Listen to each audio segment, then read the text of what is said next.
Hi guys! Hello! Dahil ako lang po ang mag-isa, alam niyo naman po, pag ako lang ang mag-isa, sapat na sa akin ang nilagong repolyo, pritong itlog.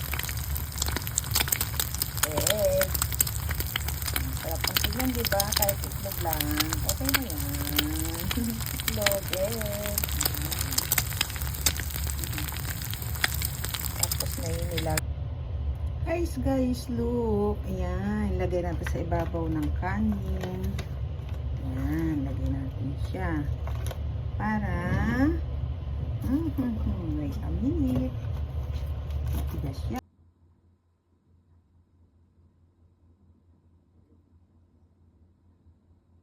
Ayan guys, ang ating pagkain ngayon. Itlog, saging, ayan, basta yan. Tapos pa syempre ang ating barley.